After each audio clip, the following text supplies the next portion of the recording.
Hello, welcome back to the beautiful सा channel रिफा classes में। तो इस वीडियो में हम कवर करेंगे अपनी 12th की फिजिकल केमिस्ट्री का फर्स्ट चैप्टर, जो कि हमारा है द सॉलिड स्टेट्स। ठीक है, तब द सॉलिड स्टेट के बारे में समझो कि देखो 10th तक तो हमने थोड़ा बहुत तो समझा है ना कि मैटर के बारे में, मैटर क्या होते हैं, मैटर कितने टाइप्स के होते हैं, कौन कौन से होते हैं, सॉलिड, लिक्विड, गैस, और एक फोर्थ होता है क्या, प्लाज्मा, है ना। इस बारे में हम ऊपर ऊपर से तो जानते हैं, 10th तक हमने पढ़ा ही रहता है कि ये सॉलिड्स क्यों एग्जिस्ट करते हैं, कैसे एग्जिस्ट करते हैं, क्योंकि इनके अंदर का जो इंटरमोलिकुलर फोर्स रहता है वो बहुत स्ट्रांग होता है, जिस वजह से ये आपस में रिजिड होते हैं, चिपक के बैठते हैं, है ना। तो ये एक फैक्टर होता है जो हम 10th में हमने पढ़ा रहता है। बट अब 12th में हम आते हैं, 12th में सॉलिड के बारे में समझते तो क्योंकि 12th है तो सिलेबस हमारा वास्ट होगा, जाहिर है। तो 12th में क्या देखते हैं, इंटरमोलिकुलर फोर्स तो एक है ही फैक्टर, लेकिन इसके साथ एक और एडिशनल फैक्टर आता है क्या, जिसके बारे में हम पूरा चैप्टर इसी पे है, क्या, अरेंजमेंट के बारे में। पूरा चैप्टर इसी इर्द गिर्द घूमता रहने वाला है।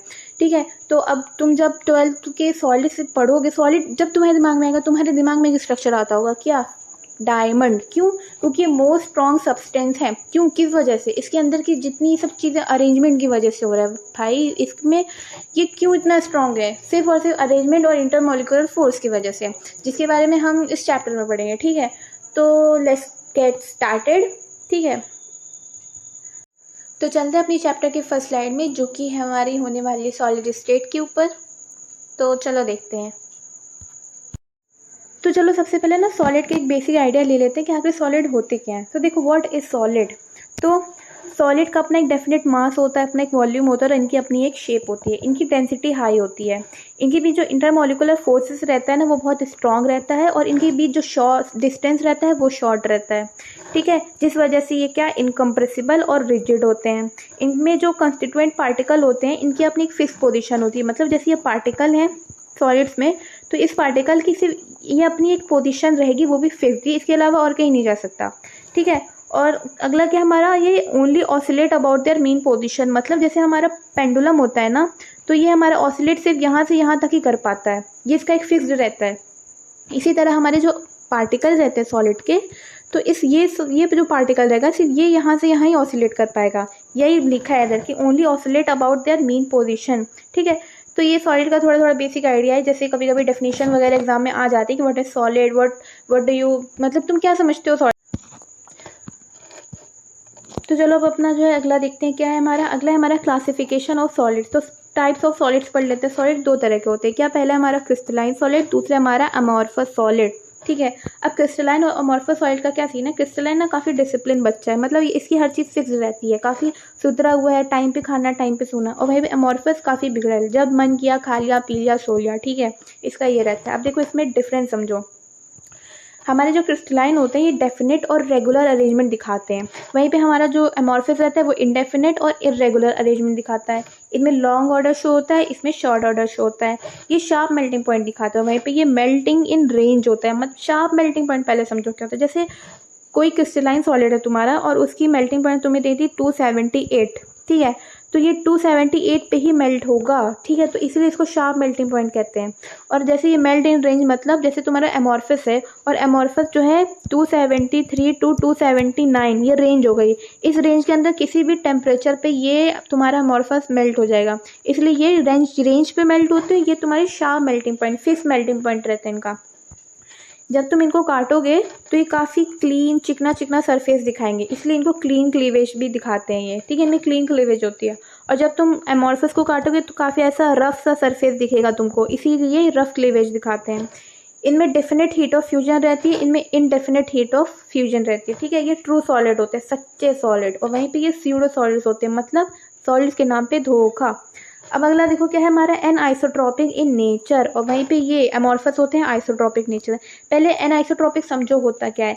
अब जो तुम्हारा एन आइसोट्रॉपिक होता है, ये डिफरेंट फिजिकल प्रॉपर्टीज, मतलब डिफरेंट डायरेक्शंस पे ये डिफरेंट फिजिकल प्रॉपर्टीज दिखाते हैं। और तुम्हारे जो आइसोट्रॉपिक होते हैं वो मतलब डिफरेंट पोजिशंस पे, डिफरेंट डायरेक्शन पे सेम फिजिकल प्रॉपर्टीज दिखाते हैं। मतलब जैसे ये सॉलिड है, ठीक है, ये तुम्हारा ये हो गया इसका एक यूनिट, दूसरा यूनिट ये हो गया। अब तुमने इसको उठा लिया और इसको उठा लिया, तो इनकी जो फिजिकल प्रॉपर्टीज़ है ना वो सेम रहेंगी। वहीं पे तुम एनाइसोट्रॉपिक पे देखोगे तो इनकी जो है सेम डिफरेंट डायरेक्शन पे तुम्हारी डिफरेंट प्रॉपर्टीज़ भी रहती हैं, डिफरेंट फिजिकल प्रॉपर्टीज़। ठीक है, तो तुम्हारा ये जो एनाइसोट्रॉपिक शोन करते हैं क्रिस्टलाइन, और एमॉर्फस शोन करते हैं तुम्हारा आइसोट्रॉपिक। ठीक है, इनके एग्जाम्पल है कुछ जो काफ़ी ज़रूरी हैं। जैसे हमारा क्रिस्टलाइन का रहता है NaCl, कॉपर, डायमंड, CO2, ठीक है, बड़े बड़े एलिमेंट्स। और वहीं पे ये हो गया क्या, हमारे एमॉर्फस रहते हैं ग्लास, रबर, प्लास्टिक। मतलब एग्जाम्पल से ही समझ में आ रहा है कि ये एमॉर्फस होंगे। ठीक है, हमने क्लासिफिकेशन ऑफ सॉलिड्स पढ़ ली, अब आगे देखते हैं क्या है। ठीक है, एक नोट्स भी पढ़ लो, एक नोट की तरह है। amorphous solids can be converted into crystalline solid at some temperature। ठीक है, at some temperature पे amorphous solid हमारे crystalline solid पे convert। ठीक है, अब देखो टाइप ऑफ सॉलिड समझो। टाइप ऑफ सॉलिड ना 4 तरह के होते हैं। इनमें होता है क्या, molecular solid, ionic solid, metallic solid, covalent या फिर नेटवर्क सॉलिड। इसको नेटवर्क सॉलिड भी बोलते हैं, कोवेलेंट भी बोलते हैं। अब इसको ना तुम IMCM करके याद किया करो तो तुम्हें कंफ्यूजन नहीं होगी। अब देखो इनके ना कॉन्स्टिट्यूएंट पार्टिकल क्या होते हैं। मोलिकुलर के मॉलिक्यूल्स होते हैं, ठीक है, आयोनिक के आयन्स रहते हैं, और मेटेलिक अब देखो मेटेलिक सॉलिड्स ना काफ़ी अच्छा कंडक्टर माना जाता है। तो जैसे किसी कंडक्टर में काफ़ी सारे इलेक्ट्रॉन हैं, उनमें से एक इलेक्ट्रॉन हमारा निकल गया, तो जहाँ से निकला वहाँ पे क्या पॉजिटिव होल क्रिएट हो जाता है, जिसको हम कर्नल बोलते हैं। ठीक है, वही चीज़ यहाँ पे लिखी है, positive ion CO nucleus electron. वहीं पे कोवेलेंट में हमारा एटम एलिमेंट मतलब एटम पार्टिकल देखते हैं। अब इनके बीच फोर्स देख लो। अब देखो मॉलिकुलर फोर्स जैसा कोई फोर्स नहीं होता, इसके बीच इसके अंदर फोर्स आते हैं। जैसे नॉन पोलर में हमारा डिस्पर्जन या फिर लंडन फोर्स देखा जाता है। पोलर में हमारा डाइपोल इंटरेक्शन, जैसे HCl है ना, HCl में ये जो फोर्सेज रहते हैं काफ़ी हल्के हल्के फोर्सेज रहते हैं, तो इसको डाइपोल इंटरेक्शन बोलते हैं।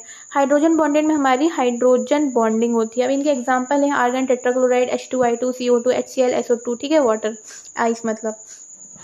अब आयोनिक सॉलिड्स में देख लो क्या है। आयोनिक सॉलिड में हमारे मेटल नॉन मेटल की बॉन्डिंग बनती है। जैसे NaCl हो गया, Zn हो गया, CF2 हो गया। ठीक है, मेटल सॉलिड देख लो, ये बहुत अच्छे सॉलिड होते हैं, मतलब गुड कंडक्टर माने जाते हैं। ठीक है, मेटेलिक बॉन्डिंग हो गई, इसके एग्जाम्पल ये हैं। इनमें मेटेलिक बॉन्डिंग होती है, इसके एग्जाम्पल है FeCu, Ag, मैग्नीशियम। कोवेलेंट में देख लो, यहाँ पे कोवेलेंट बॉन्डिंग होती है, ये बहुत अच्छे कोवेलेंट बॉन्ड बहुत स्ट्रॉन्ग रहते हैं। जैसे डायमंड देख ही रहो, यहाँ पे डायमंड एग्जाम्पल है, तो मतलब समझ जाओ कितने स्ट्रॉन्ग होते होंगे। इनके example SiO2, SiC, carbon, diamond, graphite. ठीक है, अब देखो ये सॉफ्ट रहते हैं, ये हार्ड रहते हैं, ये भी हार्ड रहते हैं, ये भी हार्ड रहते हैं, सिर्फ ग्रेफाइट सॉफ्ट रहता है। ठीक है, अब कंडक्टिविटी पे देख लेते हैं हम। देखो मॉलिकुलर सॉलिड्स ना हमारे इंसुलेटर रहते हैं, ठीक है, वहीं पे आयोनिक सॉलिड्स हमारे insulator in solid state but conductor in multi. मतलब देखो जैसे आयोनिक सॉलिड में मेटल नॉन मेटल रहता है, जैसे देखो NaCl है हमारा, ठीक है। अब NaCl में क्या तुम्हारी करंट पास नहीं होगी, ठीक है, बट अगर उसी NaCl को तुम क्या एक्वस पोजिशन में ले आओ या फिर तुम उसको मॉल्टन में क्रिएट कर दो तो तुम्हारी इलेक्ट्रिसिटी चल जाएगी उस पर। ठीक है, तो इसी वजह से ये आयोनिक सॉलिड्स का ये चीज़ लिखी है यहाँ पे, स्टेटमेंट पढ़ लेना। ठीक है, वहीं पे मेटल सॉलिड में देख लो, ये conductor in solid state as well as molten state, इसका भी वही सीन है। ठीक है, फैमिली हाई। अब देखो ये कोवेलेंट, अब देखो ये चीज़ ना थोड़ा यहाँ पे ध्यान रखो, जो कोवेलेंट और या नेटवर्क सॉलिड रहते हैं ये इंसुलेटर होते हैं, बट इनमें एक है नालायक है, वो है क्या, ग्रेफाइट। ये जो है अपनी वो दिखा देता है, अपनी असलियत दिखा देता है, ये कंडक्टर होता है। ये एक्सेप्शन समझो कि ग्रेफाइट इंसुलेटर की कैटेगरी में आते हुए भी कंडक्टिविटी दिखा देता है। ठीक है, तो ये हमारे हैं एक्सेप्शन यहाँ पे। बाकी ये पढ़ लेना, इनके क्या मेल्टिंग पॉइंट देख लेना, बाकी ये फिजिकल नेचर देख लेना। मतलब ये चार्ट ये है कि समझने वाला है, याद करने वाला है, देख लेना। आगे चलो देखते हैं क्या है। तो देखो हमारी नेक्स्ट हेडिंग क्या है। नेक्स्ट हेडिंग है हमारी क्रिस्टल लैटिस एंड स्पेस, वो crystal lattice and unit cell. तो देखो क्रिस्टल लैटिस को स्पेस लैटिस भी बोलते हैं। देखो तो पहले समझो यूनिट सेल क्या होती है। What is unit cell? Unit cell is the smallest portion of crystal lattice which when repeated in different direction generate the entire lattice. मतलब जैसे तुम ऐसे एज्यूम करो, जैसे तुम कहाँ दिखाऊँ, जैसे ये तुम्हारी है कोई बिल्डिंग, ठीक है, ये तुम्हारी है बिल्डिंग, ठीक है। अब इस बिल्डिंग में सारे फ्लैट सेम होते हैं ना, और तुम इस अपने एक फ्लैट पे बैठे हो, है ना, और ये फ्लैट हर डिफरेंट डायरेक्शन पे रिपीट हो रहे हैं। ये रिपीट करके तो पूरी एक बिल्डिंग बना रहे हैं। तो ये जो बिल्डिंग है ये तुम्हारी हो गई क्या, ये हो गई तुम्हारी क्रिस्टल लैटिस, और जिस फ्लैट में तुम बैठे हो वो हो गई तुम्हारे यूनिट सेल। ठीक है, आई बात समझ में? मतलब तुम जिस फ्लैट में बैठे हो या अपने घर के जिस रूम में बैठे हो वो रिपीट हो रहा है, तब जाके तो वो एक घर बन रहा है ना, है ना? तो ऐसे तुम्हारी जो रूम में बैठे हो या फ्लैट में बैठे हो वो तुम्हारी यूनिट सेल हो गई, और वो तुम्हारी बिल्डिंग या घर वो तुम्हारा क्रिस्टल लैटिस हो गया, ठीक है? तो इस रिलेशन से याद रखोगे तो तुम्हें आसानी से ये चमक जाएगा कि आखिर में क्रिस्टल लैटिस और यूनिट सेल होता क्या है। अब देखो इनकी अरेंजमेंट हम पढ़ते हैं। इसमें पहले आती है हमारी 1D पढ़ते हैं, देन उसके बाद हम 2D पढ़ते हैं, देन उसके बाद 3D पढ़ते हैं। 1D पढ़ेंगे तभी 2D समझ आएगी, 2D पढ़ेंगे तभी 3D समझ आएगी। तो 1D में क्या होता है कि यूनिट सेल को हम रिपीट कर दें हमारा 1D आ जाता है, ठीक है? 2D को जब उसे डिफरेंट वो डायरेक्शन में ले जाते हैं तो हमारी 2D आ जाती है, और 2D को जब हम आगे की तरफ रिपीट कर लेते हैं तो वो एक 3D स्ट्रक्चर बना के दे देता है, ठीक है? तो इसी चैप्टर में हमने लगभग यही पढ़ना है। अब देखो यूनिट सेल, ठीक है? तो अब देखो अपनी टाइप्स ऑफ यूनिट सेल। तो देखो टाइप्स ऑफ यूनिट सेल ना दो तरीके की होती है। कौन कौन सी? एक होती है तुम्हारी प्रिमिटिव यूनिट सेल और दूसरी होती है तुम्हारी non primitive unit cell. Primitive unit cell में ना सिंपल क्यूबिक आती है, मतलब इसमें जो तुम्हारे यूनिट सेल होती है वो कॉर्नर पे लगती है, ठीक है? मतलब तुम एज्यूम करो ना तुम रूम पे बैठे हो उधर, ठीक है? तुम्हारे यहाँ सीलिंग पे 4 कॉर्नर हो गए, तुम्हारे यहाँ नीचे बेस पे 4 कॉर्नर हो गए, है ना? तो टोटल मिला के 8। तो 8 यूनिट सेल आती है तुम्हारी सिंपल क्यूबिक में, ठीक है? और यहाँ पे नॉन प्रिमिटिव यूनिट सेल में देखो यहाँ पे क्या लिखा है, यहाँ पे लिखा है corner as well as same other position. मतलब तुम्हारे कॉर्नर्स पे यूनिट सेल लगेगी, बट इसके अलावा तुम्हारे फेस सेंटर्ड पे भी लग सकती है। फेस सेंटर्ड मतलब जैसे डाइस के कितने 6 फेस सेंटर्ड होते हैं ना, 6 फेजेस होते हैं, वैसे ही तुम्हारे फेजेस में लग सकती है। या तुम्हारे बॉडी सेंटर्ड मतलब एक डाइस में बॉडी सेंटर्ड एक ही आती है, सिर्फ एक बीच में कहीं पे बॉडी सेंटर्ड। और एज सेंटर्ड मतलब जैसे समझो नदी के 2 किनारे, ऐसे ये एज हो गई इसकी, ये हो गई एक एज, ये एज हो गई, है ना? तो ये एज सेंटर्ड कहलाती है, ठीक है? मतलब एज्यूम करो जैसे कहीं पे फेस सेंटर्ड आ गया तो वहाँ पे यूनिट सेल कहाँ लगेगा, बॉडी सेंटर्ड आ गया तो कहाँ लगेगा, एज सेंटर्ड आ गया तो कहाँ लगेगा, ठीक है? तो यहाँ पे नॉन प्रिमिटिव में क्या होता है कि तुम्हारे सिंपल क्यूबिक की तरह कॉर्नर्स पे तो लगेंगे ही लगेंगे यूनिट सेल, इसके साथ साथ तुम्हारे फेस में भी, बॉडी में भी, एज में भी कहीं पर भी लग के आ सकते हैं। वो तुम्हारे होते हैं नॉन प्रिमिटिव यूनिट सेल, ठीक है? अब देखो बारी बारी समझो सबका क्या है। देखो सिंपल क्यूबिक में ना ओनली 8 कॉर्नर्स जो कि अभी बताया है, तो तुम्हारे इधर 8 कॉर्नर्स पे आते हैं। अब नंबर ऑफ आइटम इक्वल 8 × 1/8। मतलब तुम ना जब जैसे देखो एज्यूम करो ये तुम्हारी यूनिट सेल है, कॉर्नर पे लगी है एक। अब तुम्हारा ये पूरी बिल्डिंग का पूरा एक ही हिस्सा है, इसके पीछे भी अलग भी हैं, अलग भी मतलब बॉक्सेस बने, अलग भी मतलब क्यूबिक हैं। तो इसका जो है, लेकिन तुम ये सब छोड़ो, तुम सिंपल क्यूबिक का समझो, इसका जो यूनिट सेल का कंट्रीब्यूशन रहता है वो 1/8 रहता है। बस इतना याद रखोगे ना तो तुम्हारे क्वेश्चन प्रैक्टिस बहुत इजी हो जाएगा। बस इसका कंट्रीब्यूशन होता है क्या, अरे क्या हो गया, इसका कंट्रीब्यूशन होता है 1/8, बस इतना याद रखो, ठीक है? तो इसकी कंट्रीब्यूशन होती है 1/8, और टोटल यूनिट सेल कितनी आती है इसमें, कॉर्नर कितने होते हैं इस क्यूबिक में, 8 होते हैं ना, तो बस 8 × 1/8, तो तुम्हारे नंबर ऑफ एटम्स आ गए क्या, 1, ठीक है? अब अगला देखो, अगला क्या है हमारा, अगला है हमारा फेस सेंटर्ड क्यूबिक। जैसे बताया ना फेस सेंटर्ड, जैसे डाइस में कितने फेस होते हैं, 6 होते हैं ना, वैसे ये फेस सेंटर्ड इसमें भी क्यूबिक में लगते हैं। जैसे एक इधर देखो कॉर्नर पे तो है ही, साथ में हम फेस सेंटर्ड भी देखेंगे। जैसे ये कॉर्नर्स पे लग गए 8, ठीक है? तो वो क्यूबिक वाले में जब हम कॉर्नर पे लगाते हैं तो उसकी कंट्रीब्यूशन कितनी होती है, 1/8, अभी बताया था, ठीक है? अब साथ में फेस सेंटर्ड में भी लगेंगे, और फेस सेंटर्ड एक डाइस में कितने होते हैं, 6 होते हैं। अब 6 हो रहा है। अब देखो जैसे ये तुमने एक यूनिट सेल यहाँ से उठा ली, तो इसकी ये किसके साथ टच हो रहा है, नीचे वाले तुम्हारे, अच्छा इसको देखो, ये जो तुम्हारे ये यूनिट सेल है ये तुम्हारे नीचे वाले बेस, जैसे नीचे कोई रूम होगा तो वो बेस से टच हो रहा होगा ना, तो उसकी कंट्रीब्यूशन 1/2 आ गई, ठीक है? तो 6 फेजेस होते हैं, कंट्रीब्यूशन 1/2, तो तुम फेस सेंटर्ड की याद रखना, कंट्रीब्यूशन क्या होती है, 1/2, ठीक है? आई बात समझ में? तो तुम्हारे simple cubic plus face centred तुम्हारी इक्वल आ जाएगी 4, ठीक है? अब अगला देखो, अगला है क्या तुम्हारा बॉडी सेंटर्ड। बॉडी सेंटर्ड सिर्फ बीच में रहता है, इसका किसी से कोई रास्ता नहीं होता, कहीं से कोई टच नहीं हो रहा होता है, इसलिए देखो कॉर्नर पे है तो हमने पहले कॉर्नर की कंट्रीब्यूशन लिख दी। देन उसके बाद बॉडी सेंटर्ड की सिर्फ एक होती है ना, ये किसी से कोई टच वच कोई रास्ता नहीं रहता, तो सिर्फ 1 × 1/1 इक्वल 2 आ गया तुम्हारा, बस, ठीक है? बॉडी सेंटर्ड का याद रखना, इसी कंट्रीब्यूशन सिर्फ 1 रहती है। अब आ जाओ एज सेंटर्ड। एज सेंटर्ड का बता देना, नदी के 2 किनारे समझो इसको मतलब एक इधर तो एक किनारा दूसरी तरफ, तो एक किनारा दूसरी तरफ। अब देखो कॉर्नर्स की क्या रहती है तुम्हारी, 1/8। अब एज सेंटर देख लो, अब एज सेंटर जैसे तुम्हारी या तो यहाँ लग गई या यहाँ लग गई, अगर यहाँ नहीं हुई तो एक इधर लग सकती है, एक इधर लग सकती है, ठीक है? आमने सामने बिल्कुल ऑपोजिट डायरेक्शन पे। तो एक तो तुम्हारा ये क्या सीलिंग पे टच होगा और एक तुम्हारा ये नीचे बेस पे टच होगा, तो इसकी कंट्रीब्यूशन कितनी आएगी 1/2। 2 इंटू मतलब दो जगह टच हो रहा है ना, तो 2 इंटू 1/2 आ जाएगी तुम्हारी एज की, ठीक है। और क्यूबिक की मतलब क्यूब तो है ही, तो कॉर्नर्स पे लगेगा तो वो तो तुम कंट्रीब्यूशन लिखोगे ही, तो तुम्हारी टोटल आ जाएगी क्या 2, ठीक है। एज सेंटर का याद रखना, बल्कि तुम्हें सिर्फ इसकी कंट्रीब्यूशन याद रखोगे तुम्हें याद रहेगा। जैसे मैंने अभी बताया कि सिंपल क्यूबिक की रहती है 1/8, ठीक है। इसी तरह अभी बताया कि फेस सेंटर्ड की रहती है 1/2। फेस सेंटर्ड एक डाइस में 6 होते हैं, ठीक है। बॉडी सेंटर्ड सिर्फ एक ही रहता है, सिंगल, कोई किसी से टच नहीं होता, ठीक है। वहीं पे एज सेंटर्ड 2 नदी के किनारे करके याद रख सकते हो, ठीक है। तो ये याद रखना मुश्किल नहीं है तुम्हारे लिए। अब आ जाओ क्या, अब यूनिट सेल के भी ना नापने के पैरामीटर्स होते हैं, क्या वो आते हैं 6 पैरामीटर। अब देखो जैसे ये तुम्हारी आगे क्या, ये हो गई तुम्हारी यूनिट सेल, ठीक है। इसके नापने के 6 पैरामीटर होते हैं। एक होते हैं तुम्हारे एक्सियल एंगल, जैसे कि ये दिख रहे होंगे अल्फ़ा बीटा गामा, है ना, ये तुम्हारे एंगल्स को नापने के लिए। और तुम्हारे एज एंगल क्या क्या बोल जाते हैं, ये तुम्हारे ABC, ठीक है। Z डायरेक्शन में आती है C, Y डायरेक्शन में आती है B और X डायरेक्शन में आती है A, ठीक है। तो ये ऐसे याद कर सकते हो। और इसके लिए एक पूरी डिटेल चार्ट दिया गया था एक अंकल ने, जो कि कहलाते हैं क्या, उन अंकल का नाम क्या है, उनका नाम है ब्रावियस लैटिस, मतलब ब्रावियस नाम है, ठीक है। उन्होंने पैरामीटर दिया था total 14 types of space lattice called Bravais lattice, जो भी इसको बोलते हो, ब्रावियस ब्रेवियस जो भी है। तो देखो इसका कुछ बना लेना, जैसे कि क्यूटी और उर्मिला ने कुछ ऐसा बना लेना ताकि तुम्हें सीरीज याद रहे, ठीक है।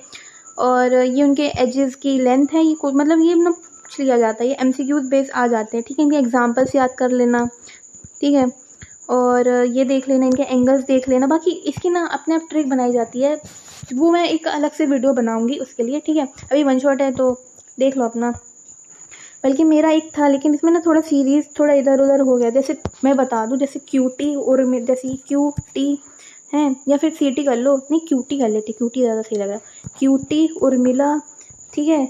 उर्मिला उर्मिला उर्मिला को मारता है रोहित त्रिवेदी, ठीक है। रोहित, ये रोहित को आर को इधर ले आना और रोहित त्रिवेदी करके बना लेना, ठीक है। मतलब मैंने जो याद किया है वो सीरीज थोड़ा ऊपर नीचे हो गई, इस वजह से मैं अभी नहीं बता रही हूँ, वरना तुम वो बना लो ना, क्यूटी उर्मिला को रोहित मारता है रोहित त्रिवेदी, ऐसा कर लो। बाकी इससे कोई, ये धारावाहिक है, इससे कोई वास्तविकता से कोई लेना देना नहीं है, ठीक है।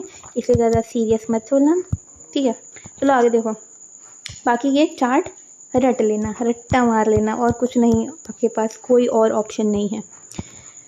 चलो अब देखो ये क्वेश्चन प्रैक्टिस में यूज़ होते हैं। देखो ये चार्ट बना लेना वैसे भी, ठीक है। अब देखो सिंपल क्यूबिक में जैसे कि अभी हम पढ़ के आ रहे हैं 8 कॉर्नर्स होते हैं। BCC में 8 कॉर्नर प्लस 1 बेस होता है, मतलब क्या बेस क्या BCC होता है। और FCC में 1 कॉर्नर और 1 फेस सेंटर्ड होता है, ठीक है। इसकी Z1 होती है, इसकी Z2 होती है और इसकी Z4 होती है, जो हमने निकाली हुई है, ठीक है। अब A वर्सेस R में रिलेशन, इसके ना अलग से वो आते हैं क्या, डेरिवेशंस आती हैं, तो वो हो सकता है बोर्ड एग्जाम में पूछी जाती है उसकी, तो वो डिटेल वीडियो में मैं बताऊंगी, ठीक है। अभी के लिए याद रखो। जैसे अब ये कंफ्यूज मत होना कि A और R क्या, जैसे कोई तुम्हारा ये है यूनिट, ठीक है। अब इस यूनिट की कोई तुम यूनिट उठा लो, ठीक है, और उसकी एज उठा लो, तो एज की हो गई A और यूनिट की हो गई रेडियस R, तो इनके बीच जो तुम्हारे लेटिस में जो रिलेशन बनता है वही होते हैं A वर्सेस R के बीच रिलेशन, ठीक है। तो तुम्हारा सिंपल क्यूबिक में रहता है A इक्वल टू R, तुम्हारा BCC में होता है √3A 4R, और तो तुम्हारे FCC में होता है √2A 4R, ठीक है। तो ये याद कर लेना, ये क्वेश्चन प्रैक्टिस में पूछे जाते हैं, 100% पूछे जाते हैं। ये क्यूबिकल होता है, ये नॉट फाउंड है, इसका टेट्राहेड्रल में 8 आते हैं, ऑक्टाहेड्रल में 4 आते हैं। इसकी पैकिंग एफिशिएंसी क्या होती है, 52.4 आती है, इसकी 68 आती है, इसकी पैकिंग एफिशिएंसी 74% आती है। बट अगर तुम्हें इसका अलग से निकालना है पैकिंग एफिशिएंसी, तो तुम निकाल सकते हो। ये है तुम्हारी एच की लेंथ डालो, ठीक है, Z डालो, 4/3 पाई R³ डालो, तुम्हारी पैकिंग एफिशिएंसी निकल जाएगी। बट डायरेक्ट ये याद रखना भी ज़रूरी है। अब तुम एग्जाम में क्या डेरिवेशन ये सॉल्व करने थोड़ी बैठोगे, है ना। अब एम्प्टी स्केल क्या है तुम्हारा, कि कितना ऑक्यूपाइड किया, तो तुम्हें क्या करना है, जैसे पैकिंग एफिशिएंसी पता है ये तुम्हारी 100 से माइनस कर देना, तुम्हारी ये एम्प्टी स्केल निकल के आ जाएंगी, कुछ ज़्यादा टेंशन की बात नहीं, ठीक है। तो ये चार्ट याद करना, क्वेश्चन प्रैक्टिस में काम आएगा, ठीक है। और ये भी, इसमें भी चांद सितारे लगा लो। अब आगे देखो अगली स्लाइड में क्या, अब आते हैं क्वेश्चन प्रैक्टिस में। देखो पहला क्वेश्चन क्या है हमारा, पहला क्वेश्चन देखो, ये ना फॉर्मूला मेकिंग और सॉलिड स्टेट से फॉर्मूला मेकिंग वाले क्वेश्चन बनते हैं। देखो पहला क्वेश्चन क्या, पहला क्वेश्चन है A atom at each corner, B atom at alternate face centre, then find simplest formula. मतलब देखो क्या कहना चाह रहा है वो, देखो ए एटम है तुम्हारा, वो कॉर्नर पे है।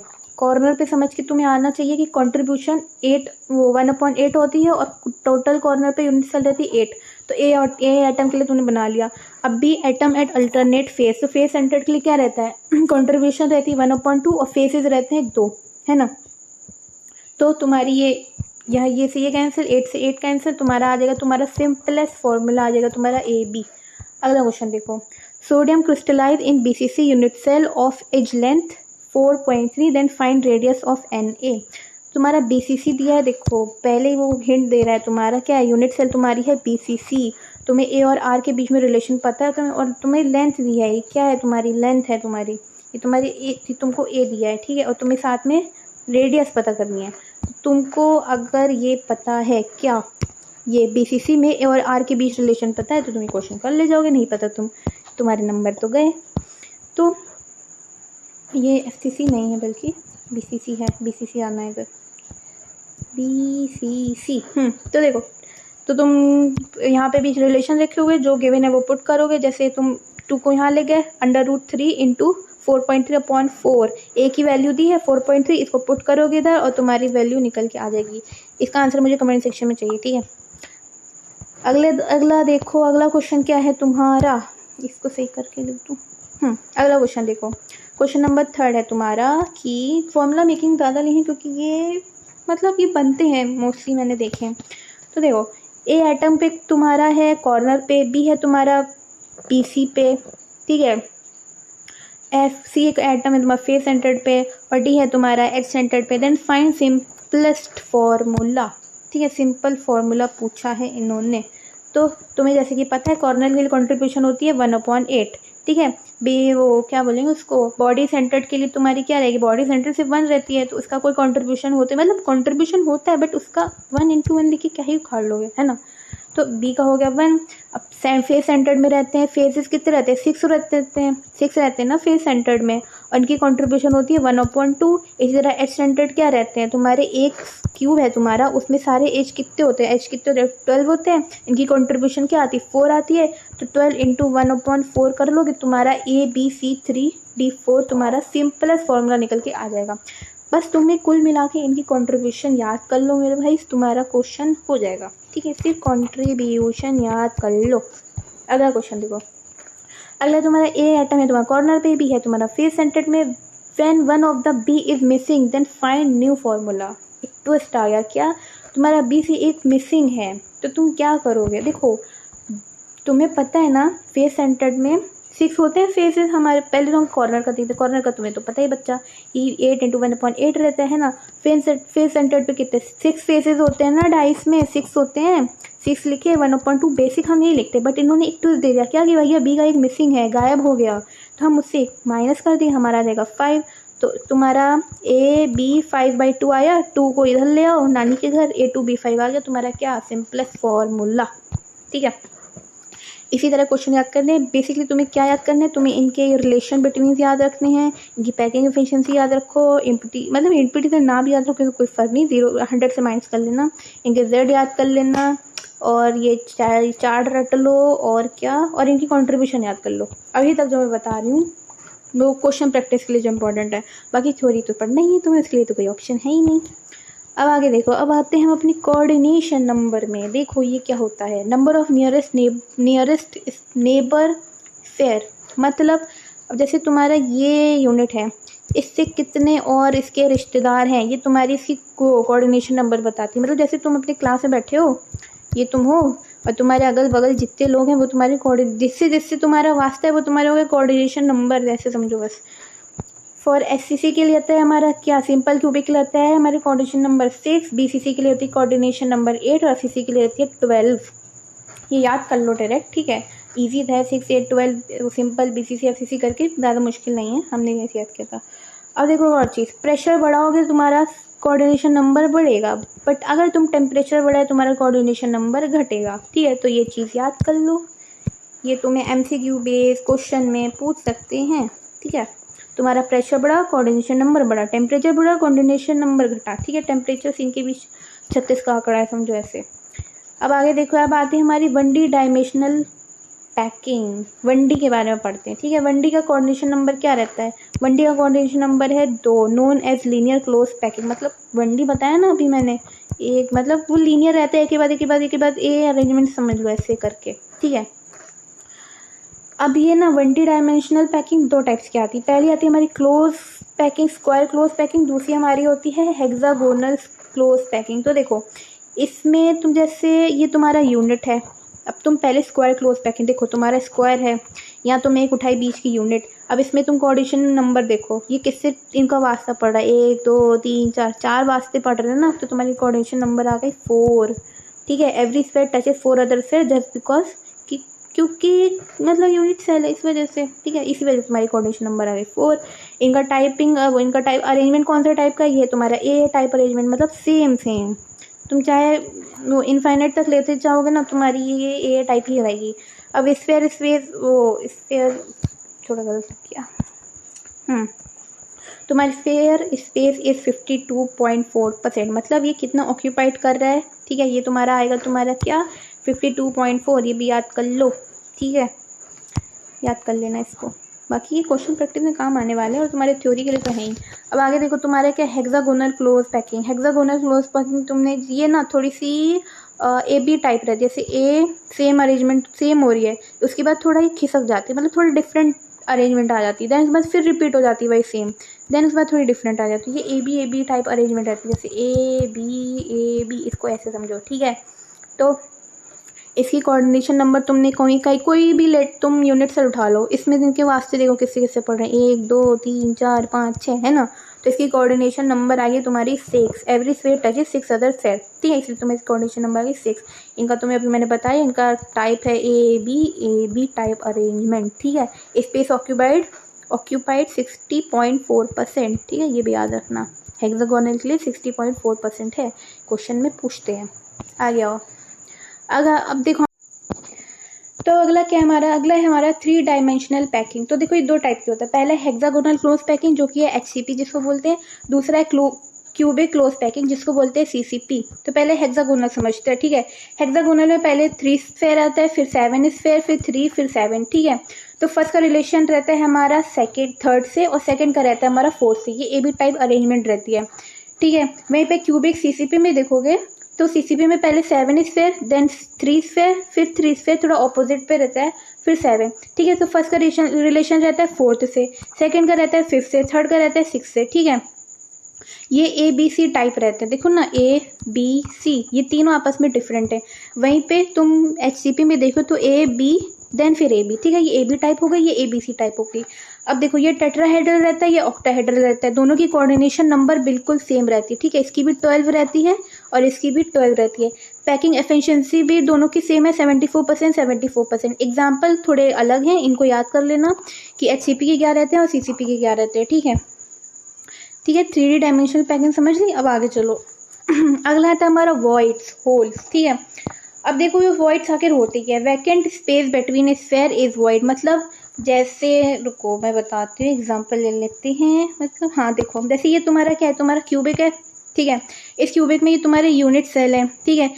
ये जैसे ये यूनिट 4 सेल हो गए, इसके बीच में जो तुम्हें ये निशान दिख रहा है ना, ये खाली वैकेंट स्पेस, यही होता है तुम्हारा वॉइड, ठीक है। वैकेंट स्पेस को ही तुम अपना वॉइड बोलते हो ठीक है। तो देखो अब वॉइड ना 3 टाइप के होते हैं। पहला होता है ट्राइगोनल, ठीक है, इसमें 3 स्फीयर रहते हैं। दूसरा होता है टेट्राहेड्रल, इसमें 4 स्फीयर रहते हैं, और ऑक्टाहेड्रल में 6 स्फीयर। देखो ना, ट्राइगोनल में 3 स्फीयर, टेट्राहेड्रल में 3 रिंग होती है बट एक और ऐसे बना रहता है, और ऑक्टाहेड्रल में तुम इसको उठाओ और इसको उल्टा करके लिख दो, तुम्हारा ऑक्टाहेड्रल की 6 स्फीयर वाली बन जाती है, ठीक है। अब देखो क्वेश्चन आ जाता है इससे कैसे कि if number of particle is N lattice then octahedral N tetrahedral 2n, मतलब अगर तुम्हारे n लैटिस है तो वो तुम्हारी ऑक्टाहेड्रल तुम्हारी होती है n, और वहीं पे टेट्राहेड्रल हो जाती है उसकी 2n, ठीक है। तो ये याद रखना, उसकी मतलब टेट्राहेड्रल ऑक्टाहेड्रल की डबल होती है, बस इतना याद रखो, क्या होती है, डबल होती है। वाइड समझ लिया तुमने, ठीक है। क्वेश्चन में आ जाते हैं तो याद रखना, टेट्राहेड्रल में 4 रहते हैं, ऑक्टाहेड्रल में 6 होते हैं, ट्राइगोनल में 3 होते हैं। अब आ जाओ डेंसिटी ऑफ यूनिट सेल, इसमें लगा दो चांद सितारे बादल जो भी आते हैं लगा दो, क्योंकि क्वेश्चन मेजोरिटी क्वेश्चन डेंसिटी पे पूछ लिया जाता है। तो देखो इसका एक फॉर्मूला क्या होता है, D equal Z into M upon N A into A cube. अब जेड क्या है, नंबर ऑफ एटम, SCC के लेते हैं 1, BCC के लेते हैं 2 और FCC के लेते हैं 4। 1 2 का 4, इसको इजीली याद कर सकते हो ना, 1 2 का 4। ठीक है, वहीं पे M क्या है, हमारा मोलर मास है। ठीक है, Na क्या है, हमारी एवोगाड्रो नंबर है। ठीक है, और हमारा ए क्या है, हमारी एज लेंथ है। ये तुम्हें या तो देखो क्वेश्चन आएगा तो तुम्हें या तो डायरेक्ट तुम्हें डेंसिटी पूछ लिया। ठीक है, अगर तुम्हें थोड़ा उल्टा करना है और क्वेश्चन थोड़ा अगर तुम्हें थोड़ा सा हार्ड करना है तो तुम्हें मोलर मास पूछ लेगा, नहीं तो तुम्हारी एज लेंथ पूछ ली जाएगी। ठीक है, ये पूछ लेंगे या ये पूछ लेंगे या डेंसिटी पूछ लेंगे, ये 3 चीज़ें पूछी जाती हैं। ठीक है, तो फॉर्मूला अगर पता है तो पुट कर दोगे, डायरेक्ट आंसर निकाल लोगे। ठीक है, कोई टेंशन वाली बात नहीं है इसमें। अब जो एक क्वेश्चन कर लेते हैं। ठीक है, तो देखो क्वेश्चन क्या है, question an element with density this 2.8 तुम्हें डेंसिटी दे दी है। ठीक है, FCC unit cell with edge length this 400 picometre. तो तुम्हारी ये एज लेंथ दे दी गई, तुम्हारी डेंसिटी दे दी गई। पूछा क्या है, calculate molar mass of element. ठीक है, मैंने बोला था ना, या तो मोलर मास पूछ लेंगे या तुम्हारी एज लेंथ पूछ लेंगे या डायरेक्ट डेंसिटी पूछ लेंगे। तो तुम्हें ये क्वेश्चन आ गया, तुमने लगाया फॉर्मूला। अब जो चीज़ पूछी है इसको साइड कर दिया, जो चीज़ गिवन है वो हम एक साइड ले आते हैं। अब जो जो दिया है हमें पुट कर दो। हमें क्या दिया, हमें दिया यहाँ पे डेंसिटी दी गई है, हमें हमारा ए दिया है। अब तुम डेंसिटी पुट करोगे, अपनी एवोगाड्रो पुट करोगे। ठीक है, अब ए देखो यहाँ पे एज लेंथ क्या है, पिकोमीटर में ना, हम इसे सेंटीमीटर में लाएंगे। ठीक है, तो 400 इंटू 10⁻10 करेंगे और ए क्यूब है इसलिए क्यूब लगा दिया हमने। अपॉन में जेड क्या है, FCC है ना, FCC में क्या है 1 2 का 4, SCC BCC FCC है ना, 1 2 का 4 1 2 का 4, तो लास्ट वाला FCC था ना, तो ये FCC का आ गया 4, ऐसे याद रखो।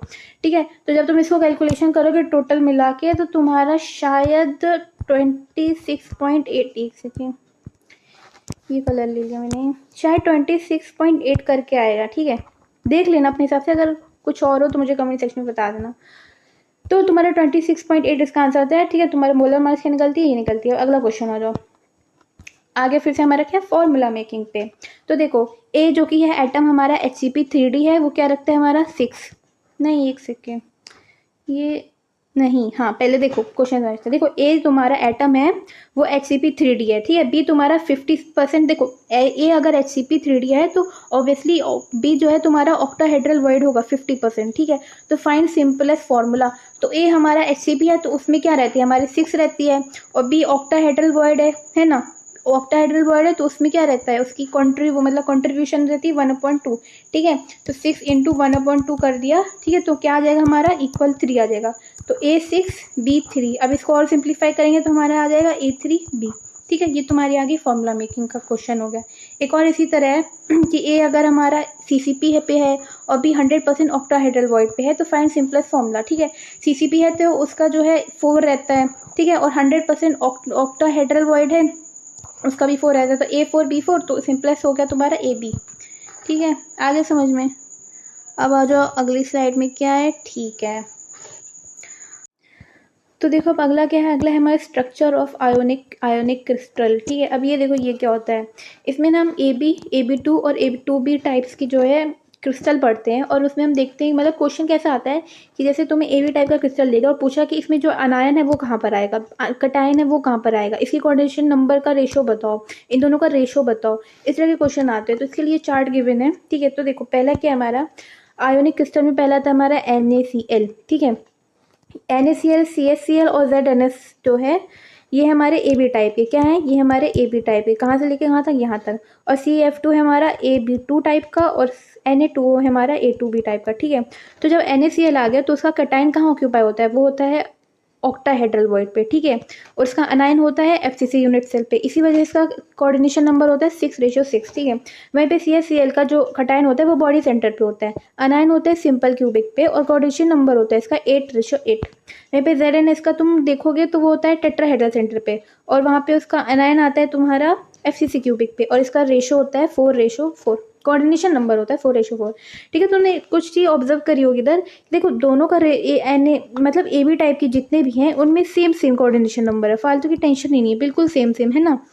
अब वहीं पे जब तुम CF2 देखोगे तो देखो पहले तो इसका कटायन कहाँ आता है, बॉडी सेंटर पे होता है, अल्टरनेट बॉडी सेंटर पे, वहीं पे इसका अनायन वो कटायन बॉडी सेंटर पे आते हैं, अनाइन सिंपल क्यूबिक पे आते हैं। इसका रेशियो हो गया, मतलब कोऑर्डिनेशन नंबर होगा 8:4। वहीं पे A2B टाइप का जो Na2 हुआ है वो अल्टरनेटिव टेट्राहेड्रल पे आता है, ठीक है, क्या कटायन आता है यहाँ पे, FCC पे अनायन आता है, और इसका रेशियो हो गया, वो कोऑर्डिनेशन नंबर हो गया 4:8, ठीक है। तो तुम देखो कि जो AB टाइप की जो होती है उसमें सेम कोऑर्डिनेशन नंबर होती है, वहीं पे जो डिफरेंट हुए जैसे A2B AB2 हो गए, तो जो जैसे CaF2, तो CaF2 में तुम इसके F2 के मॉलिक्यूल देखो तो ज़्यादा है तो उसके वो हाफ हो गया, जैसे सोडियम में इसके मॉलिक्यूल इससे ज़्यादा है तो ये हाफ हो गया, है ना। तो जिसके कम उसके ज़्यादा, तो तुम इस तरह की कोई ट्रिक बना के याद कर सकते हो। अगर कोई और ट्रिक है तो बता देना कमेंट सेक्शन में, ठीक है। तो ऐसे करके याद कर लो। बाकी इस तरह क्वेश्चन पूछ लेते हैं, जैसे Na2 का जो है अनाइन कहाँ ऑक्यूपाई होता है तुम बता दोगे FCC में, ठीक है, इस तरह करके याद कर लेना। और एक और चीज़ जो कि मैं पहले भी बता चुकी हूँ कि प्रेशर बढ़ाने पे तुम्हारी कोऑर्डिनेशन नंबर बढ़ती है और टेम्परेचर बढ़ाने पे कोऑर्डिनेशन नंबर तुम्हारी डिक्रीज होती है। अब आगे अगला क्या है, अगला है हमारा क्या, रेडियस रेशियो रूल, ठीक है। ये क्या होता है, मतलब इट्स अ रेशियो ऑफ, क्या लिखा है डेफिनेशन देखो, it's a ratio of radius of cation to the radius to anion, मतलब कटायन और अनायन का तुमने रेशियो पूछा है, बस वही होता है तुम्हारा रेडियस रेशियो रूल, ठीक है। तो देखो ये इसका चार्ट गिवन है, मतलब ये रेंज दी है, ठीक है। कोऑर्डिनेशन नंबर इसके अंदर लाई करता है, मतलब क्या, अगर तुम्हारा रेशियो R/R का रेशियो इसके अंदर लाई करता है तो कोऑर्डिनेशन नंबर 3 होगी, वो प्लेनर होगा, उसका शेप प्लेनर ट्रायंगुलर होगा, ठीक है। अगर 0.155 से कम है तो उसका कोऑर्डिनेशन नंबर होगा 2, उसका टाइप ऑफ वॉइड होगा लीनियर, ठीक है। ये याद रखना, शायद इसमें है नहीं पर तो अगर इससे कम आ गया तो इसके लिए बता रही हूँ मैं, ठीक है। तो देखो ये चार्ट समझ लेना, याद कर लेना। अब देखो जैसे अब ये यूज़ कैसे करते हैं, जैसे हम मान लेते हैं हमें NaCl दे दिया, NaCl में हमने सोडियम का मान लिया 80 था, 80 पिकोमीटर, क्लोरीन का था हमारा 100 पिकोमीटर। अब इसका रेडियस रेशियो निकालना है हमें, हमने निकाला 80/100 करके, तो इसका क्या आ जाएगा, इसका आ जाएगा 0.8। अब 0.8 कहाँ लाई करता है, 0.8 लाई करता है इस वाले इसमें, ठीक है। तो 0.8 यहाँ लाई किया तो इसका कोऑर्डिनेशन नंबर हो गया 8, ठीक है। इसका क्या टाइप ऑफ वेट कौन सा हो गया, क्यूबिक हो गया। इसका शेप कौन सा हो गया, ये हो गया बॉडी सेंटर्ड क्यूबिक, ये हो गया BCC, ठीक है। तो इस चार्ट की वजह से हम इसके क्वेश्चन निकाल लेते हैं रेडियस रेशियो रूल के। अब आ जाओ क्या, अब आ जाओ अपनी इम्परफेक्शंस ऑफ सॉलिड में। देखो एक सॉलिड होता है बहुत ही ज़्यादा डिसिप्लिन वाला, मतलब डिसिप्लिन वाला, कोई खराबी नहीं, कोई बुराई नहीं, एकदम अच्छा बच्चा। और आते हैं इम्परफेक्शन सॉलिड में, सॉलिड में भी कमियां होती हैं, ठीक है। तो सॉलिड में कमियां क्या लिखा है, when constituent particle are not at their own position, मतलब ये पार्टिकल, मतलब ये तुम्हारा क्रिस्टल है, इसका एक पार्टिकल जो है गुम हो गया, गायब हो गया, उड़ गया अपनी जगह से, तो वो एक अपने आप में ही जो है एक कमी निकाल देता है, तो देखो डिफेक्ट हो जाता है। तो ये डिफेक्ट जो है इम्परफेक्शन में, डिफेक्ट कितने तरह के होते हैं, पॉइंट डिफेक्ट होता है, लाइन डिफेक्ट। पॉइंट डिफेक्ट क्या होता है, पहले लाइन डिफेक्ट समझते हैं। The irregular or deviation from ideal arrangement is blah blah जो भी है। देखो लाइन डिफेक्ट क्या होता है, तुम्हारा एक क्रिस्टल है, ठीक है, जैसे ये सॉरी कहीं और बताते, देखिए ये तुम्हारा क्रिस्टल है, यहाँ पे ये तुम्हारे यूनिट्स है। अब ये पूरी रो तुम्हारी निकल गई तो वहाँ पे ये क्या कहलाएगा, ये तुम्हारा कहलाएगा लाइन डिफेक्ट। क्या कहलाएगा तुम्हारा, ये कहलाएगा तुम्हारा लाइन डिफेक्ट, ठीक है। हमारे सिलेबस में पॉइंट डिफेक्ट ज़्यादा डिटेल में है, ठीक है। तो पॉइंट डिफेक्ट क्या होता है, जैसे ये तुम्हारा हो गया क्रिस्टल, अब ये उसके यूनिट, अब उसकी एक यूनिट गुम हो गई तो वो होते हैं हमारे पॉइंट डिफेक्ट, ठीक है। एक पॉइंट में जब डिफेक्ट निकलता है तो ये 3 टाइप के होते हैं। पहला क्या है, स्टोइक्योमेट्रिक डिफेक्ट, दूसरा इम्प्योरिटी डिफेक्ट और तीसरा है नॉन स्टोइक्योमेट्रिक डिफेक्ट, ठीक है। ठीक है, तो पहला क्या पहला हमारा स्टोइक्योमेट्रिक डिफेक्ट। तो देखो ये क्या होता है, these are the point defect that don't disturb the stoichiometry of the solid, मतलब ये ऐसा पॉइंट डिफेक्ट हो जो स्टोइक्योमेट्री को डिस्टर्ब नहीं करता। ये 2 टाइप के होते हैं। पहला क्या है, पहला हमारा इन नॉन आयोनिक, ठीक है, और दूसरा है हमारा आयोनिक सॉलिड। नॉन आयोनिक में क्या होता है, वैकेंसी डिफेक्ट रहते हैं, दूसरा इंटरस्टिशियल डिफेक्ट, ठीक है। पहले इन दोनों को समझते हैं, वैकेंसी और इंटरस्टिशियल डिफेक्ट होती है। देखो वैकेंसी डिफेक्ट मतलब पता है, वैकेंसी वाली वैकेंसी निकल रही है, मतलब तुम्हारा कोई सॉलिड है उसमें से तुम्हारी एक जो है यूनिट तुम्हारी निकल गई, वहाँ पे वैकेंसी, वहाँ जगह खाली हो गई, तो ये हो गई तुम्हारी वैकेंसी डिफेक्ट। इंटरस्टिशियल क्या होता है, तुम्हारे सॉलिड में, ठीक है, तुम्हारे सॉलिड में एक एक्स्ट्रा जो है यूनिट आके बैठ गई तो तुम्हारी वो इंटरस्टिशियल डिफेक्ट कहलाती है वो, ठीक है। तो ये थ्योरी है, मतलब डेफिनेशन है, एग्जाम के पॉइंट ऑफ व्यू से जैसे आ गई तो मैंने लिखा है। बाकी समझने वाली बात यही है, वैकेंसी के नाम से बस इसको याद रखो, ठीक है, और इसको इंटरस्टिशियल के डिफेक्ट से याद रखो, एक्स्ट्रा आके बैठ जाता है। अब अगला हम पढ़ेंगे क्या, इन आयोनिक सॉलिड के बारे में, ठीक है। आयोनिक सॉलिड में क्या होता है, आयोनिक सॉलिड 2 टाइप के होते हैं। पहला क्या है, शॉर्टकी डिफेक्ट, दूसरा होता है फ्रेंकल डिफेक्ट, ठीक है। तो देखो इसको ज़्यादा टेंशन, मतलब इसको एक एग्जांपल से याद रखो, जैसे कि शॉर्टकी डिफेक्ट है, ठीक है। शॉर्टकी डिफेक्ट वो क्लास है जिसमें बहुत ज़्यादा, मतलब एक क्लास ये हो गया तुम्हारा बैच ए, ठीक है, और फ्रैंकल हो गया तुम्हारा बैच बी, ठीक है। अब इस बैच ए में काफ़ी ज़्यादा भीड़ भाड़ है। अब भीड़ भाड़ है तो बाबू सोना भी है। आई हेट बाबू सोना बाय द वे, ठीक है। तो अब तुम्हारे इधर बाबू सोना है तो ये बहुत ज़्यादा क्लास को डिस्टर्ब कर रहे हैं, तो इस वजह से जो है सर ने इन दोनों को, बाबू सोना को, अनायन कटाइन को निकाल के बाहर फेंक दिया, ठीक है। वहीं पे आती है तुम्हारी क्या, फ्रैंकल डिफेक्ट। यहाँ पे बहुत भीड़ भाड़ है लेकिन यहाँ पे कोई बाबू सोना नहीं है, ठीक है। तो तुम्हारे सर क्या करेंगे, लड़कों को, ऑब्वियसली लड़की ही बेचारे जाते हैं हर बार, तो लड़के को उठा के, जो कि कटायन होगा मोस्टली, उसको निकाल के बाहर भेज देंगे। बाहर नहीं भेजेंगे उसको, किसी दूसरी जगह बैठा देंगे, सॉरी। यहाँ पे क्या होता है, इसको बाहर फेंक देते हैं दोनों को, दोनों किसी लायक नहीं होते, बाहर फेंक देते हैं और इसको उठा के जगह एडजस्ट करवा देते हैं, ठीक है। इंटरस्टिशियल स्पेस पे जाके वो बैठ जाता है, ठीक है। तो तुम ऐसे याद रखो, फ्रैंकल का क्या है, अच्छा बैच है ये, और शॉर्टकी का क्या है, बकवास बैच है, मतलब डिस्टर्बेंस बहुत होती है, ठीक है। तो इस एग्जाम्पल से याद रखोगे कि ये दोनों बाहर निकल जाते हैं। अब ये दोनों बाहर, अब देखो पहले ना इसकी ये पढ़ लेते हैं जो मैंने लिखा है। It is due to equal number of cation anion missing from the lattice sites, मतलब इक्वल, मतलब हम कटाइन को निकाल के फेंकते हैं, अनाइन को भी निकाल के फेंकते हैं। It is due to the missing of anion, ठीक है, from the latest side they occupy the interstitial slide, ठीक है। तो ये कटायन यहाँ से उठ के इंटरस्टिशियल स्लाइड पे जाके बैठ जाता है। अब देखो अब यहाँ पे दोनों तुमने अनायन और कटायन निकाल लो तो जाहिर है मास डिक्रीज होगा, तुम्हारा डेंसिटी डिक्रीज होगी, ठीक है। यहाँ पे तुम्हारा ये उठा के बंदा यहाँ बैठ जाता है तो कोई इफेक्ट नहीं पड़ता भाई, मास भी वही है, डेंसिटी भी वही है, ठीक है। अब ये जो कि काफ़ी भीड़ भाड़ वाली जगह है तो ये क्यों होंगे, ये किसके साथ होंगे, ये तुम्हारे हाई कोऑर्डिनेशन नंबर वालों के साथ होंगे, जैसे NaCl, CaCl, AgBr, ठीक है। क्या है यहाँ पे, हाई कोऑर्डिनेशन नंबर, ठीक है। वहीं पे ये क्या है, ये मतलब हल्का फुल्का बैच है तो ज़्यादा मैटर नहीं करता साइज, ठीक है। मतलब है difference, where the difference the size of cation and is very large, मतलब अनायन और कटाइन में काफ़ी लार्ज डिफरेंस, जैसे AgCl, AgBr, ZnS, ठीक है। अब इसमें आता है ट्विस्ट, क्या ट्विस्ट, क्या ये बहुत इंपॉर्टेंट है, ये काफ़ी बार मतलब रिपीटेडली पूछा जाता है, बेशर्मों की तरह कोई कोई चीज़ होती है ना, बार बार पूछ ली जाती है, तो ये वही चीज़ है। क्या, AgBr has both Schottky and defect, both Schottky defect and Frenkel defect, मतलब AgBr जो है हमें शॉर्टकी डिफेक्ट भी दिखाता है और फ्रैंकल डिफेक्ट भी दिखाता है, ठीक है। ये याद रखना। आगे क्या है, Frenkel defect are not found in pure alkali metal halide because cation are of large size, ठीक है। बाकी थ्योरी पढ़ लेना, बाकी मेन चीज़ ये थी AgBr दोनों डिफेक्ट दिखाता है। एक और नोट है कि जब हमारा कटायन अनाइन से ज़्यादा हो तो वहाँ पे मेटल एक्सेस डिफेक्ट कहलाता है, और जब हमारा कटायन अनाइन से कम हो तो वहाँ पे मेटल डेफिशिएंसी इफेक्ट दिखाता है, ठीक है।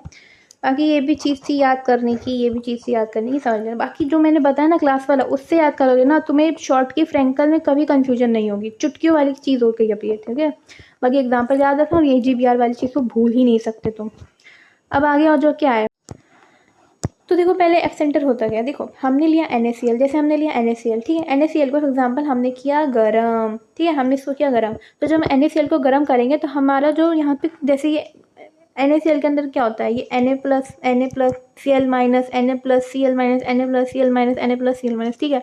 तो गर्म करने के बाद तुम्हारा Cl माइनस निकल जाएगा, ठीक है। यहाँ पे क्या हो जाएगा, यहाँ पे तुम्हारी अनाइन वैकेंसी क्रिएट हो जाएगी, क्या तुम्हारा Cl निकल गया ना, Cl माइनस निकल गया ना, तो यहाँ पे क्या अनाइन वैकेंसी हो जाएगी। इसी अनाइन में एक इलेक्ट्रॉन आके घुस जाएगा, एक आफ्टर इलेक्ट्रॉन ऑक्यूपाई, ठीक है। अब इसी पूरे क्या प्रोसेस को कहते हैं एफ सेंटर। तो मतलब जब तुमने NaCl लिया, NaCl को किया गरम करने के बाद तुम्हारा क्लोरीन निकला, Cl माइनस निकला, अनाइन निकला, वहाँ पे हुई तुम्हारी अनाइन वैकेंसी के बाद तुम्हारे एक बाहर से आके इलेक्ट्रॉन वहाँ आके घुस जाता है, मतलब इलेक्ट्रॉन ऑक्यूपाई हो जाता है। इसी पूरे प्रोसेस को कहते हैं एफ सेंटर, ठीक है, यही एफ सेंटर होता है, ठीक है। तो NaCl ना ऐसे तो वाइट कलर होता है, बट आफ्टर एफ सेंटर इसका कलर येलो हो जाता है, इसका रिस्पॉन्सिबल एफ सेंटर ही होता है, ठीक है। तो वही इसकी वो डेफिनेशन मिलती है, electron trapped in an anion vacancy is called F centre if the concentration of F centre is high, colourless crystal like KCl, LiCl, NaCl, ठीक है, डेवलप सम कलर, ठीक है, मतलब कलर डेवलप कर देते हैं लाइक येलो, ठीक है। एफ सेंटर समझिए यही होता है एफ सेंटर। और ये मेटल एक्सेस डिफेक्ट होता है, ठीक है। यहाँ पे क्या होता है, मेटल एक्सेस डिफेक्ट का बताया था ना मैंने इधर, ये चीज़ है, यही चीज़ यहाँ पे भी है। अरे मेटल एक्सेस जब कटायन अनाइन से ज़्यादा हो जाए। अब देखो यहाँ पे क्लोरीन निकल गई ना तुम्हारी, पहले तो दोनों को बराबर थे, अब तुम्हारी क्लोरीन निकल गई तो वहाँ पे क्या हो गया, तुम्हारा मेटल एक्सेस आ गया। क्यों, क्योंकि तुम्हारा कटायन जो है तुम्हारा अनाइन से ज़्यादा हो गया। आई बात समझ में। अगला क्या हमारा इलेक्ट्रिकल प्रॉपर्टीज ऑफ सॉलिड, ठीक है। अब पहला है हमारा कंडक्टर। एक अच्छे कंडक्टर क्या करते हैं, आपने भी इलेक्ट्रिसिटी को पास करवाते हैं, ठीक है। ये किसकी पिछले कहते हैं 10⁻⁻⁴ से 10⁻⁷ तक, ठीक है। ये से एग्जांपल है मेटल लाइक AgAe, ठीक है। ये कंडक्शन बैंड रहता है, ये वैलेंस बैंड रहता है, ठीक है। अब वहीं पे आ जाओ इंसुलेटर्स में। इंसुलेटर क्या आता है, ये अपने भी इलेक्ट्रिसिटी पास नहीं कराते, क्योंकि जो कंडक्शन बैंड रहता है और ये वैलेंस बैंड रहता है, इसके बीच जो डिफरेंस रहता है काफ़ी लार्ज रहता है। क्या रहता है, 10⁻20 से 10⁻10 तक, ठीक है। इस एग्जाम्पल है वुड रबर। ये इलेक्ट्रिसिटी इसी वजह से अपने बीच पास नहीं करवा पाते हैं। अगला है हमारा सेमी कंडक्टर। ये इंसुलेटर और कंडक्टर के दोनों के बीच लाई करता है, ठीक है। जैसे ये है 10⁻6 से लेकर 10⁻4 तक ओम इनवर्स, ठीक है। देखो ना, इसके बीच ऐसा होता क्यों है, सेमी कंडक्टर ऐसा क्यों करते हैं, क्योंकि इसके बीच जो एनर्जी गैप रहता है वो बहुत छोटू सा रहता है। आसानी से हमारा इलेक्ट्रॉन यहाँ से कूद के इधर आ जाता है, ठीक है। वहीं पे हमारा जो इंसुलेटर रहता है, इसके बीच काफ़ी ज़्यादा बड़ा डिफरेंस आ जाता है, इस वजह से हमारा इलेक्ट्रॉन नहीं जा पाता, ठीक है। एग्जाम्पल हो गया वुड रबर, इसका हो गया SnCu2GeSi, ठीक है। Silicon, germanium etcetera. अब आ जाओ अपना अगला क्या है हमारा, टाइप्स ऑफ सेमी कंडक्टर, ठीक है। सेमी कंडक्टर हमने पढ़ लिया ना, जो वो कंडक्टर्स भी होते हैं, इंसुलेटर भी होते हैं। सेमी कंडक्टर भी दो प्रकार के होते हैं, क्या, इंट्रिंसिक कंडक्ट सेमी कंडक्टर, दूसरा एक्सट्रिंसिक, ठीक है। तो इंट्रिंसिक सेमी कंडक्टर क्या होते हैं, इनमें जो नंबर ऑफ इलेक्ट्रॉन होते हैं नंबर ऑफ होल के इक्वल होते हैं, ठीक है। ये प्योर सेमी कंडक्टर से भी जाने जाते हैं। वहीं पे जो एक्सट्रिंसिक सेमी कंडक्टर होता है, इसके number of electron doesn't equal to number of holes, also known as impure semiconductor, ठीक है। ये दो टाइप के होते हैं, क्या, पी टाइप, एन टाइप। देखो अब इसका चार्ट समझ लेते हैं। क्या, इसके जो इम्प्योरिटी ड्रॉप रहती है, ट्राईवैलेंट इम्प्योरिटी रहती है, इसमें पेंटावैलेंट इम्प्योरिटी रहती है, ठीक है। ये एक्सेप्टर एटम कहलाते हैं, ये डोनर एटम कहलाते हैं। इसमें जो है जो एलिमेंट रहते हैं वो ग्रुप 13 के एलिमेंट दिखे जाते हैं, इसमें ग्रुप 15 के एलिमेंट दिखे जाते हैं, ठीक है। इसमें मेजॉरिटी कैरियर से रहता है होल्स, इसमें रहता है इलेक्ट्रॉन, ठीक है। माइनॉरिटी इसमें रहती है इलेक्ट्रॉन, इसमें रहता है hole. Conductivity due to presence of hole, due to presence of electron. ये चीज़ याद है। कंडक्टिविटी किस वजह से होती है, इसमें रहती है होल्स की वजह से, इसमें जो होती है ड्यू टू इलेक्ट्रॉन्स, ठीक है। बाकी देख लेना, इसकी कंसनट्रेशन लो रहती है, इसकी हाई रहती है, मतलब concentration of hole of electron वगैरह वगैरह, ये सब देख लेना, ठीक है। पी टाइप, एन टाइप का ये मैंने ये चार्ट दे दिया है, बाकी ये चार्ट जो है समझ लेना, रट लेना। अगला क्या है हमारा, अगला अच्छा क्वेश्चन, ये स्लाइड इधर उधर हो गई, पहले आना चाहिए थे जब हम रेडियस रेशियो पढ़ रहे थे, लेकिन कोई ना। तो देखो रेडियस रेशियो के क्वेश्चन भी कर लेते हैं। पहला क्वेश्चन है, if the radius of A मतलब cation and anion are 95 picometre and 188 picometre respect, find the coordination number of cation. हमें कटायन की कोऑर्डिनेशन नंबर पूछिए, ठीक है। पहले तो हम इसका रेडियस रेशियो निकाल लेंगे। रेडियस रेशियो के लिए हम क्या करेंगे, अनायन अपॉन कटायन कर दिया हमने, ठीक है। इसका हमारा 0.52 आ गया। अब तुम्हें इसके लिए तुम्हें चार्ट याद होना चाहिए। 0.52 कहाँ लाई करता है तुम्हारा, बताओ। 0.52 तुम्हारा लाई करेगा यहाँ पे, इधर पे। तो इसकी कोऑर्डिनेशन नंबर क्या आ जाएगी तुम्हारी, इसकी कोऑर्डिनेशन नंबर आ जाएगी तुम्हारी मतलब तुम्हारी इसकी कोऑर्डिनेशन नंबर आ जाएगी क्या, 6, ठीक है। आ गया, मतलब ये चार्ट बेसिकली तुम्हें पता होना चाहिए इसके बारे में।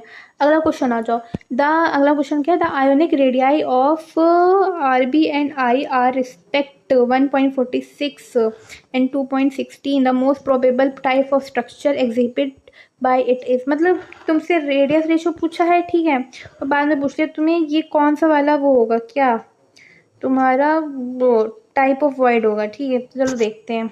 डायनिक रेडिया वर्बिट, देखो रेडियस रेशियो निकाला हमने। रेडियस रेशियो निकालने के लिए जो हमें गिवन है वो हमने अनायन और कटायन में रख दिया, 0.63 आ गया, ठीक है। अब 0.67 कहाँ लाई करता है तुम्हारा, 0.67 आता है 6 में, इसकी कोऑर्डिनेशन नंबर आती है 6, ये होता है ऑक्टाहेड्रल। और ऑक्टाहेड्रल वाले में क्या आता है, ये आते हैं हमारे NaCl के लिए, ठीक है। चलो अब आ जाओ, देखो ये नन ऑफ दीज है नॉट का, ठीक है, इनमें से नहीं मिला तो नन ऑफ दीज। अब आ जाओ, अगला क्या है, अगला है हमारी मैग्नेटिक प्रॉपर्टीज ऑफ सॉलिड, ठीक है। आगे है कुछ, ठीक है। तो देखो पहला क्या है, पहला हमारा है डायमैग्नेटिक, पैरामैग्नेटिक, फेरोमैग्नेटिक, एंटी फेरियोमैग्नेट, फिर आते हैं एंटी फेरी मैग्नेट, मतलब फेरी मैग्नेट, ठीक है। डायमैग्नेटिक देखो पहले तो सबसे पहले एक चीज़ समझो पेयर्ड और अनपेयर्ड की। देखो ये होते हैं क्या हमारे पेयर्ड इलेक्ट्रॉन, ये होते हैं अनपेयर्ड इलेक्ट्रॉन। तो जो पेयर्ड इलेक्ट्रॉन रहते हैं ये रिपल्शन दिखाते हैं, क्या दिखाते हैं, रिपल्शन। और जो अनपेयर्ड होते हैं वो अट्रैक्शन दिखाते हैं, क्या दिखाते हैं, अनपेयर्ड हमारे दिखाते हैं अट्रैक्शन, ठीक है। अब आ जाओ हमारे डायमैग्नेटिक में। डायमैग्नेटिक क्या होता है, ये रिपल्सिव नेचर के होता है, ये अपने मैग्नेटिक फील्ड के टुवर्ड्स क्या हाईली रिपल्सिव नेचर दिखाते हैं। क्यों? क्योंकि ये पेयर्ड इलेक्ट्रॉन रहते हैं, ठीक है। ये इंसुलेटर्स होते हैं और इनके एग्जांपल हैं ये याद कर लेना, बेंजीन फेमस हो गया, तुम्हारे NaCl हो गया, V2O5 हो गया, ठीक है। अब जो पैरामैग्नेटिक में, पैरामैग्नेटिक हाईली अट्रैक्टिव होते हैं अपने मैग्नेटिक फील्ड की तरफ, ठीक है। Attracted by magnetic field due to presence of paramagnetic dipole, permanent dipole, ठीक है। इसमें अनपेयर्ड इलेक्ट्रॉन रहते हैं, ठीक है। ये इलेक्ट्रॉनिक एप्लियन मतलब ये इलेक्ट्रॉनिक डिवाइस के लिए यूज़ किया जाता है, ठीक है। ऑक्सीजन इसका फेमस हो गया, CO हो गया, VO2 हो गया, Fe3CO2+, ठीक है। पैरामैग्नेटिक हो गया।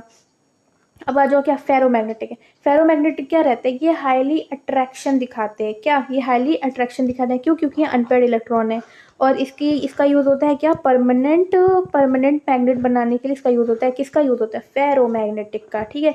ये हाईली अट्रैक्टिव होते हैं। दूसरा अगला क्या है हमारा? Anti ferromagnetic. ये हाईली रिपल्सिव होते हैं। क्या? हाईली रिपल्सिव, ठीक है। जस्ट बिकॉज ऑफ मतलब ये opposite zero due to equal and opposite element, ठीक है।